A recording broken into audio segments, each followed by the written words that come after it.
বেশি উত্তর দিচ্ছে, তো বিটি মানুষই উত্তর দিচ্ছে কি শুনবেন, যে আসলে সাকিব খানরা তো পছন্দ না, কি জন্যই পছন্দ না, ও যার সাথেই ছবি করে ও তার সাথেই বলে বিয়ে শাদী করে।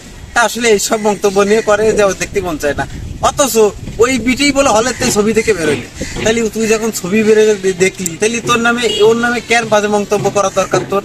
বিভিন্ন জায়গা দেখতেছি ওরে পচায় সেরে পচা সমাজ, মানে ওরে যারা যারে পচাচ্ছে ওইটি আবার ওর ছবি দেখতে যাচ্ছে, তাহলে ইয়ে কি সহ্য করা যায়?